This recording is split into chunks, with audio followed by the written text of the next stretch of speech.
when I started not focusing on friends and family to support me, when I started going for the strangers, the people that didn't know me, like those people were like the people that supported me the most. I kept kind of getting kind of bummed that friends and family weren't so like quick to help me. You know, they weren't quick to promote my business, and I'm like, you know, I've been more pretty. Why should you share my stuff? As I had to step outside of my friend circle to grow.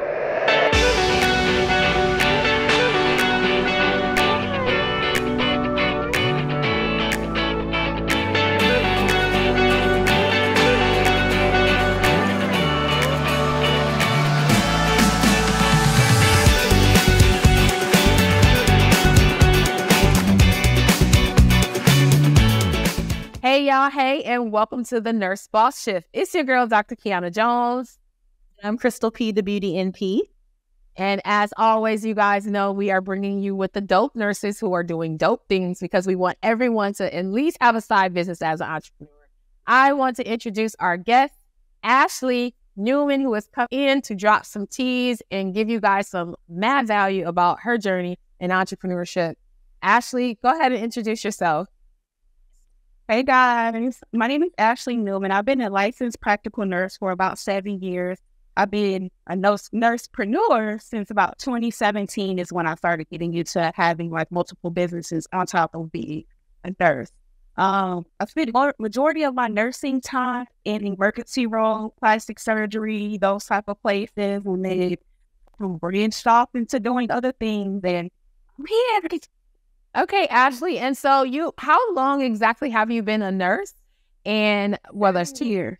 Oh, 7 years? No, that's okay. So you've been a nurse for 7 years. And at what point did you make a decision to become an entrepreneur?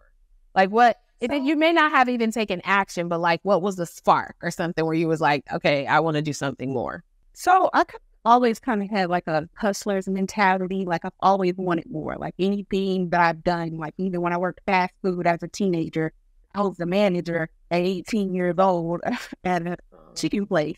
You know, I always kind of wanted more. So after I went to nursing school and I started working in the emergency room, I'm like, okay, what's next? Like, you know, if there's something else I can do, you know, besides, you know, going immediately to school, you know, what else can I do to like start bringing in more income? And I had recently got into health and fitness when I was in nursing school. And I kind of started like a little side hustle where I was prepping meals and people like, hey, make me some. I'll give you some money. I'm like, okay. Fast forward to I met my husband in 2017 and he saw me making my meals and stuff. He's like, you know, you got a little business here, right? And I was like, be a business, you know? So it belongs into something even bigger than I could have imagined. But it kind of just took someone kind of pushing me and saying, hey, like, you have a business here, you know, that could be something great, you know, get it started. Because, you know, we're scared when we first get into doing something. I started doing that. And when I got into starting my meal prep company, it just the amount of support and love and things that I got from people when I initially started was great. And it just kind of just skyrocketed, honestly. And of course, you have like trials and tribulations when you're starting business and go, once I got this ball rolling, we just kept rolling, kind of like a snowball effect. Yeah. And so that was in 2017 when you first started doing that. Now, there's something that you pointed out, you just said that I would like to elaborate on because I think this will be helpful for a lot of people as well. You said that it's kind of just skyrocketed. And we know that there is something that happened that made it grow that way. What would you say if you could like pinpoint like what it was? Because I think a lot of people don't realize that once you put your business out there, your customers will show up, but you have to be willing to put it out there. So what would you say was that moment, or what would you say looking back? Because, you know, hindsight is always 20/20. What was it? Looking back, I would say when I started not focusing on friends and family to support me, when I started going for the strangers, the people that didn't know me, like those people were like the people that supported me the most. When, you know, initially when you start a business like on Facebook, you're like, oh, he's supporting me. And then as soon as I started reaching out to strangers or people that didn't know me and let them try my food, I'm like, whoa, I should have been there. Well, family of friends to, help boost me up. So I started worrying about, like people that knew me growing up or things like that. And I just started going for people that didn't know me and needed what I was doing. Forget it. Yeah. Yeah. That's so true. And we talk about that all the time. It's like your friends and family are good to get you started, kind of work the kinks out. But then after that, you have to start branching out. And I think that's important that you said too, that the fear kind of held you back for a little bit. But what was it that finally made you decide, like, let me go for the other people who don't know me and see how this takes off?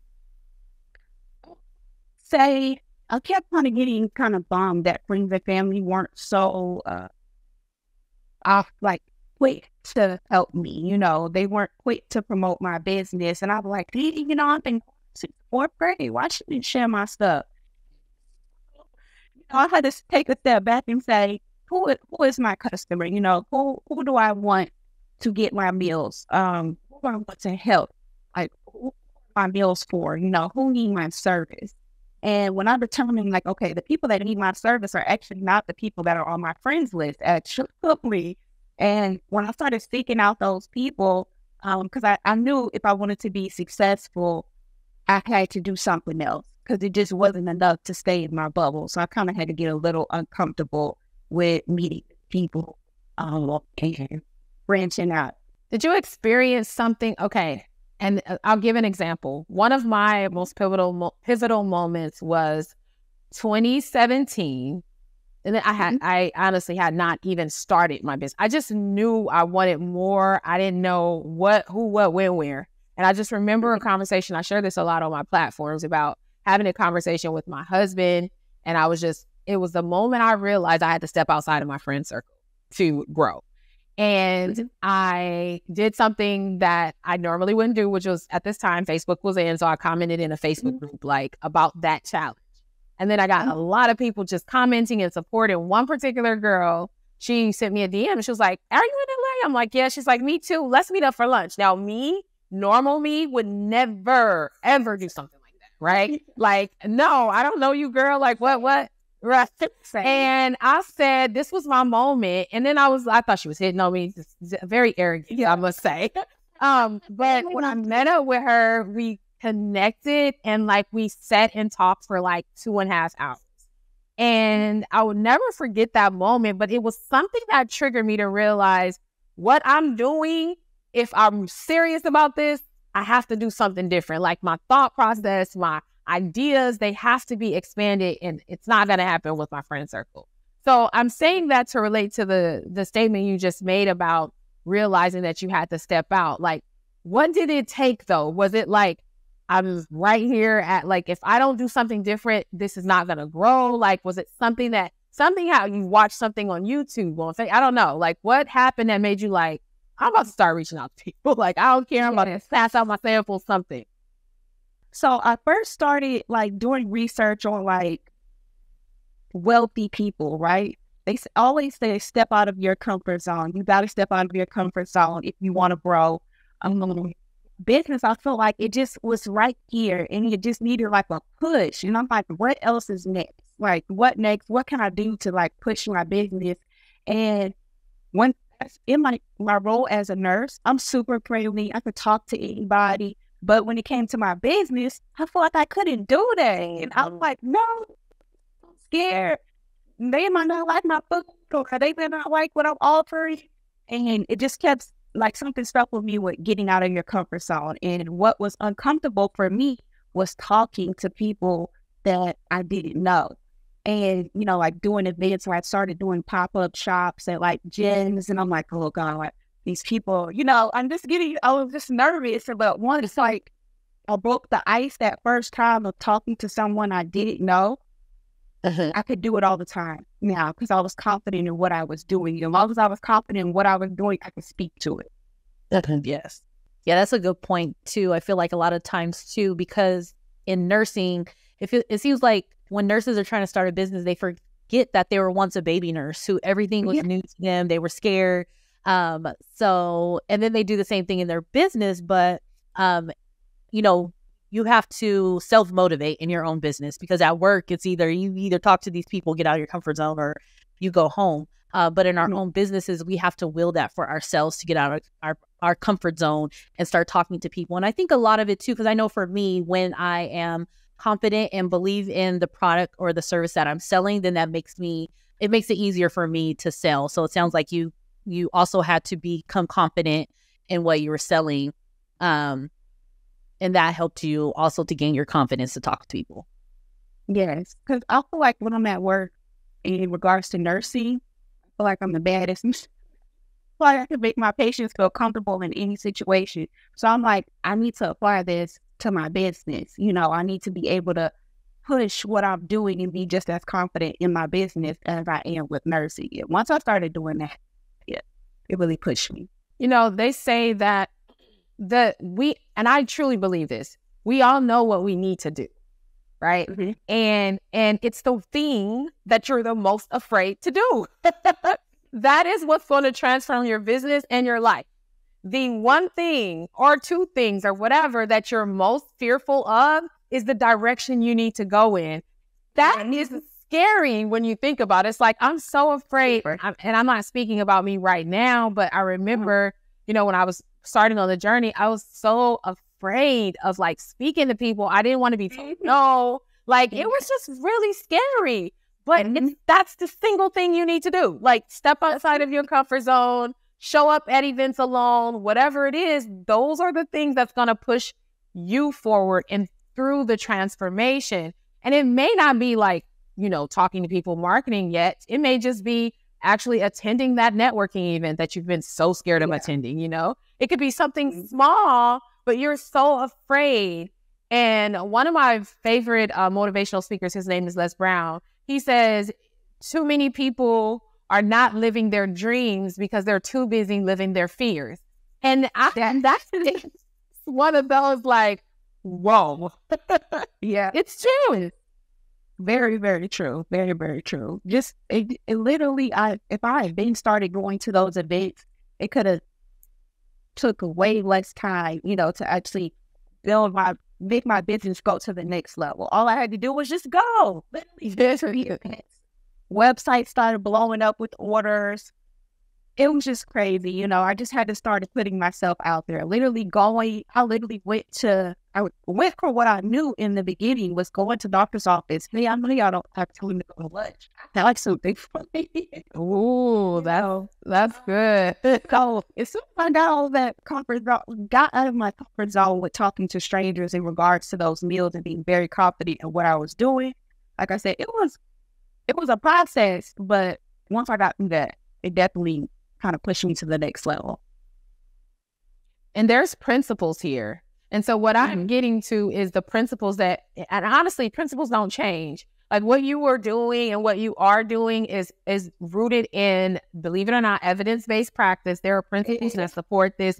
And it really, it feels like an instinct, right? Like as we're going through it, we're like, okay, that really makes sense. Like, of course I can't have my business operate and be successful off of family and friends. Like that doesn't even make sense, right? Of course I need to go out and show people what I have and like give them a sample of it so they can get more. Of course I have to go to, like you said, doctor's offices, whatever.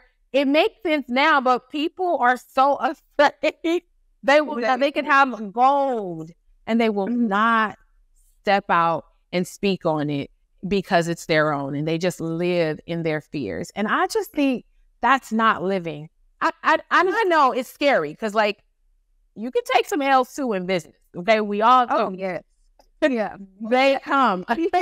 Like you don't have a business if you haven't taken. Yeah, I feel like L's are rites of passage for business. Like you have to know, like it's like if you're climbing up a hill, it's like you slide down a couple of steps, like keep going, even though it start raining a little bit, you start sliding back down. Right, you got to keep going up that hill. Yeah. My husband, he used to bring up this thing because I used to tell him like I want to be very confident. When I first started, I told him I wanted to be very confident when I speak in regards to business, and he was like, "Babe, you made it through nursing school. Like one of the hardest degrees or hardest professions to make it through the school. He said, if you can make it through that, you can do anything. And I was like, I don't feel like, I just took that mindset, like, I made it through there and I need to fall out, half of my classes graduate, I feel like I can do anything at that point. Once I started correlating the two with business, trying to have confidence as I am in my nursing and how I deal with my patients as how I am with my business. Yeah, I think if nurses remembered, or if we were reminded more of the power that we do have as nurses, and it should make the business transition so much more easier. I know it's the whole mindset thing, but you're right. It's like, I try to always remind myself too of like, remember when you're a new nurse, remember you got through, nursing school. And like you said, it's very, very hard. So just reminding ourselves of that, because a lot of times we forget that as nurses, because we just like, okay, we went through nursing school, we passed the test, and now we're moving on with our life. But like, no, go back and remember how hard it was, how, difficult it was to study, learning all that information, putting yourself out there, talking to patients for the first time, doing an IV for the first time. Like, we just have to pull upon that, our nurse power, and remember that we know so much and have so much knowledge as nurses that can help us in any business. That's why I think nurses are the best people to start businesses, because of all that we've gone through and have accomplished. For sure.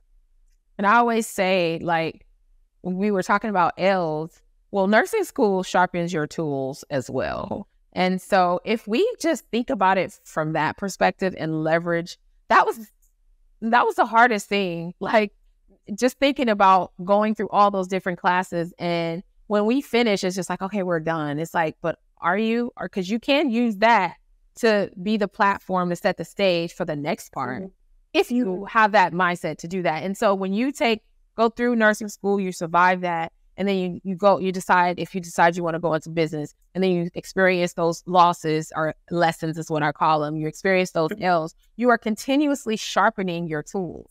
And so I tell everybody, I'm like, listen, when it's good, you're not growing, just so you know. It feels good. For sure. It feels good to the ego, but there's no growth when everything is smooth. It's when you are able to survive those challenging times, and you are able to customize yourself or change or transition or whatever it is. On the other side of that adversity is a refined, better version of the boss in you. And so it doesn't feel good when we're in it, but it doesn't feel good when we're working out either initially. And it doesn't feel good when we're growing through these phases, but it's so necessary, because if we didn't, then there would be no changes in our lives. And I think that's often missed. And I think it's not talked about enough. You hear the words like, failure is a part of the process, fail your way forward. But that sounds really scary. I don't know about you, but I don't like that whole saying, fail your way forward. It's like, oh, there's such a negative connotation with failure that nobody wants to willingly accept the failing. But if you package it differently, that's different. Go ahead.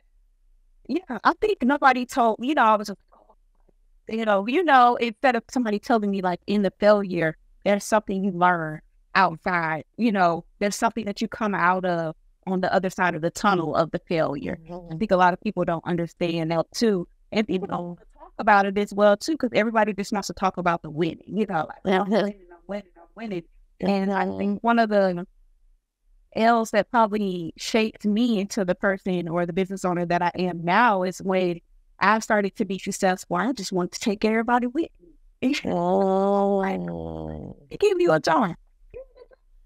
Girl, I just wanted to take everybody with me, and I wanted to pay everybody well. I wanted to do all of these things because what fun is it in being successful if your friend can't ride, or you don't have anybody next to you that's as successful, and so I had to learn, everybody can't go. Like, it's a real deal thing. Everybody can't ride with you on your journey to the top. Everybody can't go. It's only room for a certain amount of people, and those people that are with you also have to have the same similar mindset that you have to have as well too.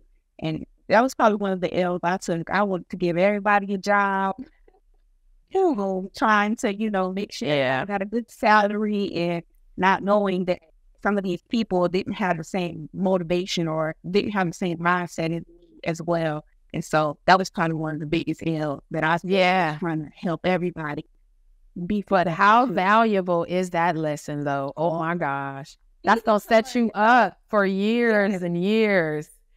But I learned that in the beginning because, baby, I don't need a whole bunch of people on the staff no more. You know, I'm more efficient. Actually, you know, keep friends as friends. They don't have to be in the business. We be in love, you know. Yes.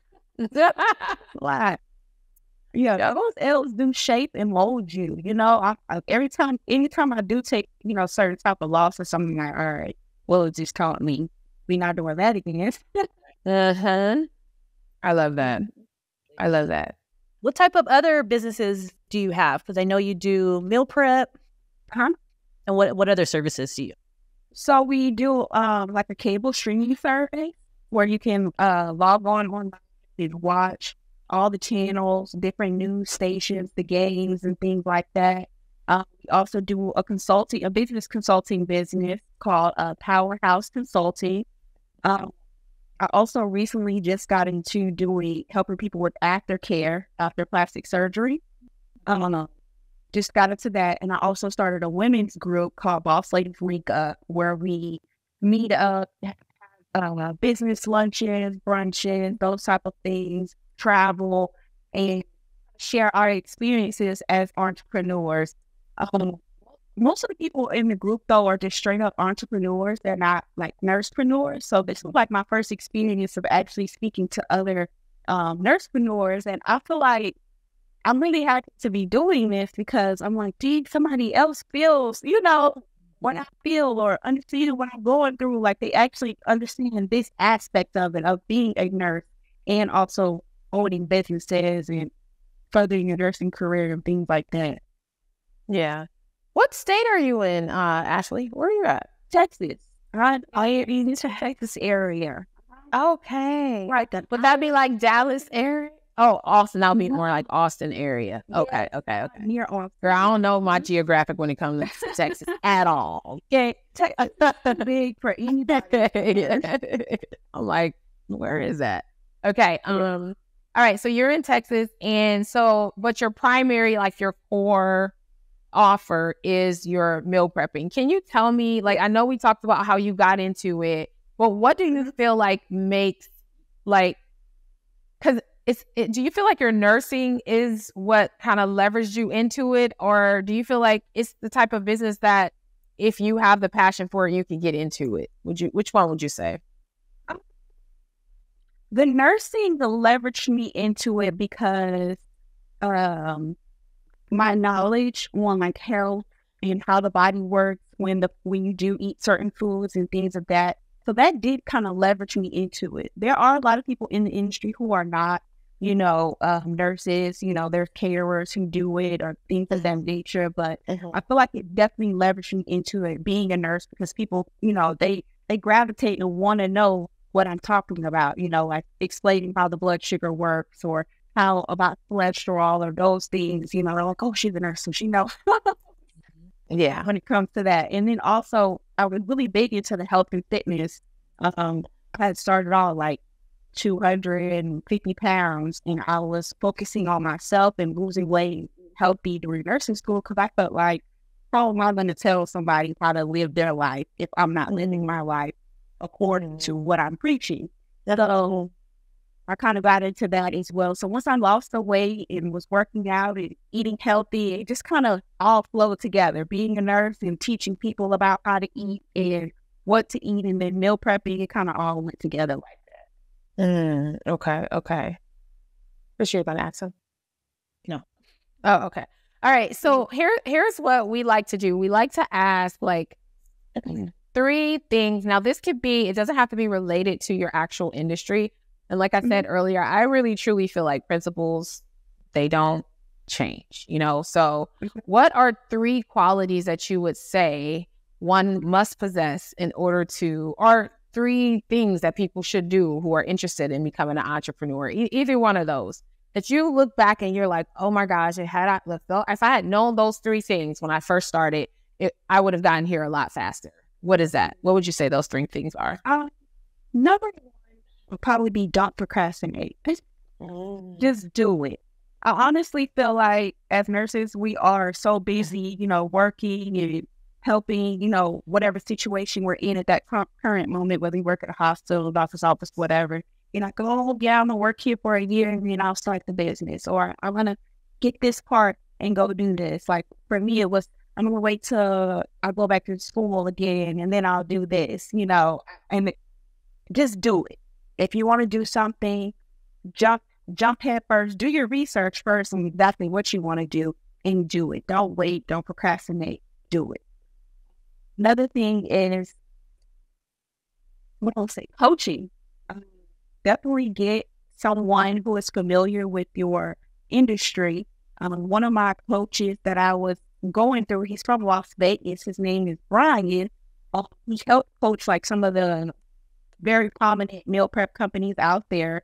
They gross over $1 million. Ain't there yet. Halfway though. Yeah, that's what's up. I would talk to him. You can find people because sometimes people in your area don't want to help you. They don't want to teach you the game or, so find somebody else in a different state who is doing something similar to you and be like, hey, I see what you're doing. How much do you charge to coach? I want to do that, but I want to do that in Texas. Can you teach me what you know? That is also a scary thing to do. But when I saw a lot of people do that and they just don't talk about it, I was like, okay, I'm doing this. They just don't tell you that they're doing it, but more than likely you have somebody that has a coach somewhere else that's doing something similar to them, that's feeding them to kind of help them go up. And if I would have did that from the beginning, it probably definitely would have pushed me over the edge way sooner than just trying to figure everything out on my own. If I just wanted to figure it out, but really I needed help. I could have got to different places a little bit faster if I would have got the coach in the beginning. One word. Don't be busy doing nothing. I think a lot of times we are all like get in a hustle and bustle. We move around. I have 3 children. I have a husband. I have these businesses. My kids are all very active. I still work part-time. I have all these different things, but like, are they propelling me to where I really want to be in life? So you got to have those things in the mix of what you're already doing to kind of help propel you to where you want to be in life. So I'd say can't be busy doing nothing, just going at your regular day. Have something incorporated in there that really are going to help you go to the next level of your next step in life that you want to go. I love that. We're not going to gloss over that you said you're halfway there with the million. So we're going to talk about that. Yes. Listen, this was coming to an end and I said, oh, shoot, we forgot to talk about what part. Let's talk about the scalability of a meal prep, because that's one of the questions I actually was supposed to ask you was about the scalability, because it's like you're actually preparing. So how does one even go into, first of all, I got 2 questions.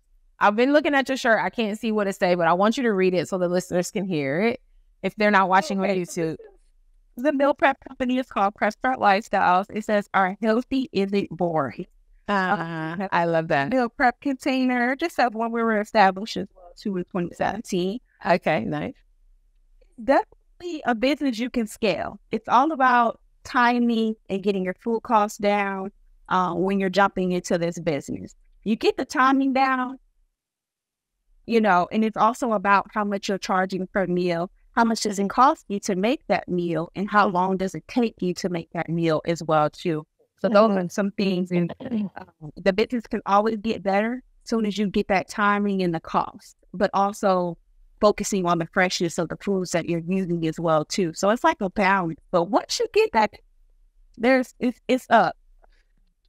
Yeah. Are you cooking in, just for those listening who might want to start this business, are you cooking in your kitchen, or have you grown now? Do you have I know they have prep kitchens or? So it's been a process. So I initially started cooking in my own home, and then I graduated probably after the first 2 years. I went into a ghost kitchen. Okay. And that's what it is. I went into Yep, a ghost kitchen. Then I went into having an actual storefront location to where you can come in throughout the week and get meals.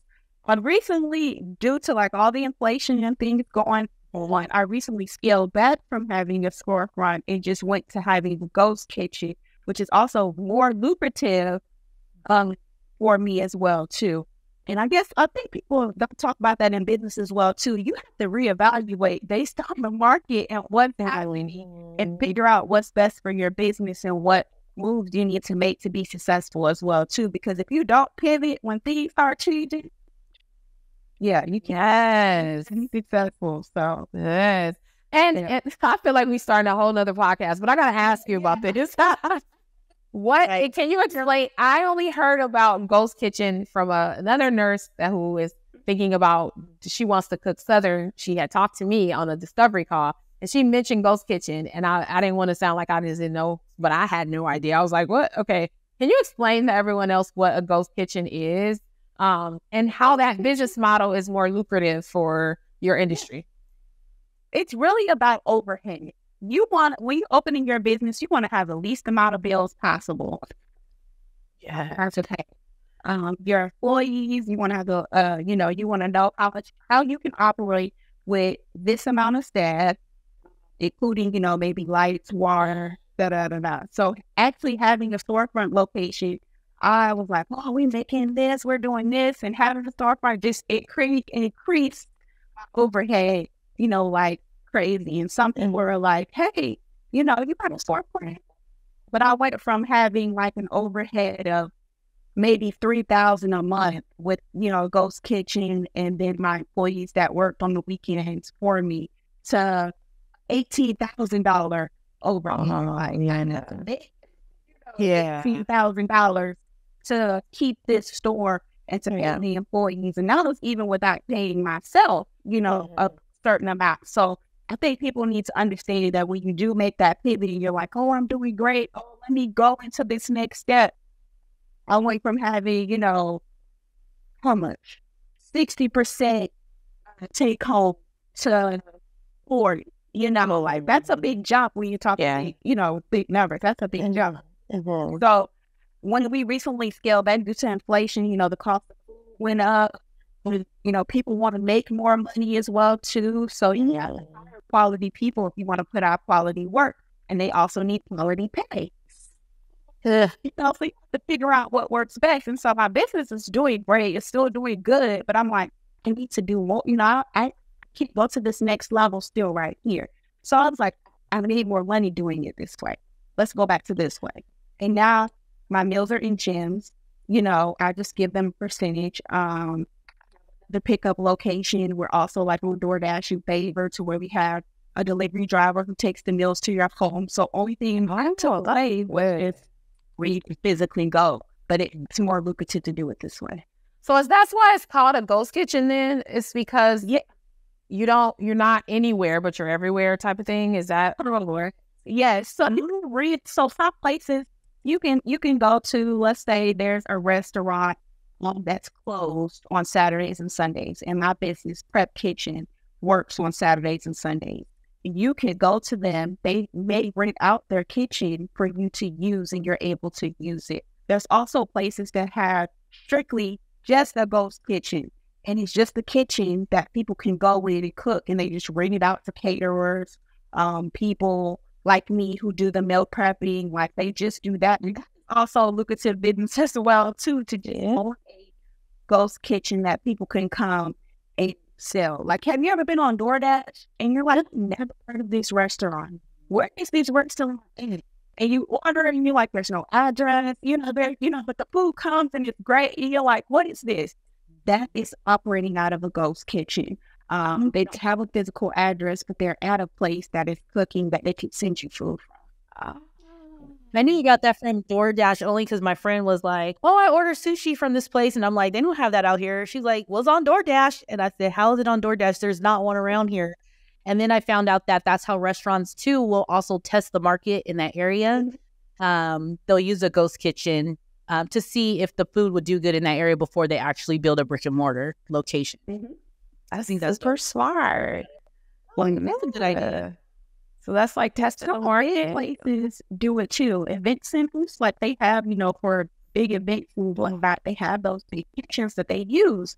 You can also approach like an event center place and say, hey, do you have events this day, or is there a portion of the kitchen, because they do have multiple kitchens, and if they're not operating in multiple events at the time that you need the kitchen, you're able to rent it. Have prices. Okay, so I can hear our listeners right now. Some of them are saying, well, of course you can. They always have to find a reason to argue for why you can do it and they can't, right? So we already know you have kids. We already know you're married. We also know you're working part-time, because they're going to try to find a reason to make you can do it while they can't, right? The next thing I think they'll probably be thinking to themselves, well, I don't know how to cook. So have you always had a knack for cooking? Do you feel like you should have some type of formal culinary instruction, anything like that? Yeah, exactly. I just know that they're going to have everything. I think she's never been to culinary school, and I've never been to culinary art school. I did always just cook for family and friends. Like, my family is originally from Alabama, so cooking is like, a big thing amongst family. When I wanted to start losing weight, I would get these meals, from little places locally, and I'm like, how am I gonna lose weight if the food tastes like this? Like, I don't know how I'm gonna do it. And so I started looking up, how to make healthy food taste good, or what was tricks to do it with low sodium. I started doing research and testing, making my own food at home, and it just started becoming. I started making my own food at home, testing different things out of how to make it still healthy but also taste good. And that's like one of the pillars of my business is our healthy isn't boring. You don't have to have the bland chicken. You don't have to have the unseasoned fish. Those type of things in order to be successful in your weight loss journey. So that's something that I promote, and I just practice. I practice at home. Yes. This was while I was in nursing school. What do you think about this statement? And then we're gonna wrap up. I know we went a little longer. We're trying to keep it 30 minutes, and just hearing you, I know what I think about it, but I want to ask you. Okay. The statement is you have to be a little bit delirious to be an entrepreneur. What are your thoughts about that? Yes. When I first became a nurse, I worked in the ER, like trauma center. So it's always crazy in there. When I told my mom I wanted to be a nurse, I started working in the ER, and she was like, "Girl, you're crazy." Then when I wanted to start my business, she said, "Okay, so you told me you wanted to work at a trauma center. I thought you was a little crazy. Now you want to do that, and you want to run a business, and have a family, and be a wife. Yeah, you're a little crazy." So yeah, do it to be a little delirious. I also have a newborn right now as well too, on top of all the things that I do. So you have to be just a little bit. All for a reason. It's for a reason. We want more. More. And another piece to that delirium is the fact that everything around you says that you can't. So you have to have a little crazy in you to think that you can, because they try to convince us that we can't. So I agree. I agree totally. This has been, I feel like we did like 2 little podcasts in one, because we were talking about just the mindset of the nurse and how to get there, but then we were also talking about the business as well. Now, I wanted to ask you, how can people reach out to you? Do you coach or mentor other nurses and how to get into this space? I think that would be an amazing opportunity. If you don't, you should consider it. But yes, if you can answer that. So I just recently started coaching, maybe just like 1 or 2 people at a time. Eventually I am going to branch out to full-blown coaching for people, but I'm trying to see how it fits into my life at this current moment. And once I figure out how it fits into my life, then I will branch out more and start, because people at work I don't really broadcast what I do when I'm at work. I just fly off the radar. And then I have people they come in, they're like, "What does everybody know you?" And I'm like, "Well," she was like, "Every patient that come in here said they know you," or like, I'm like, but they know you. And I'm like, okay, this is why they know me. Or whatnot. Or I even have one of my coworkers, I was on the news recently as well, too. And one of my coworkers were like, saw you on the news and you did not tell me you do it. Nobody. Like, so tell me how you do that. You know, so people do ask, and it's definitely a need for it. So I definitely been kind of dipping into it, but it's one of those things that I really am one of those people that have to get it right before I offer it to everybody. Yeah, I like that. Oh, gosh. Well, that's good. That's really good. And I think there's definitely a place for this. Amongst nurses. Like, there are plenty of nurses who would love to be in nutrition, but they've talked themselves out of it because they said, well, I'm not a nutritionist, or they said, well, I don't know enough. And they, every reason that we want to argue for our limitations that we tend to do, this is what they do. But and the reason why I asked you the delirium question is because you said, I was born and raised in Alabama. That's not the healthiest food I learned how to cook, but I got online and I figured it out. And that's what I think a lot of people need to hear. And I say this all the time in the room with 8, 9-figure earners, and all of them say the same thing. I did not know what I was doing when I started.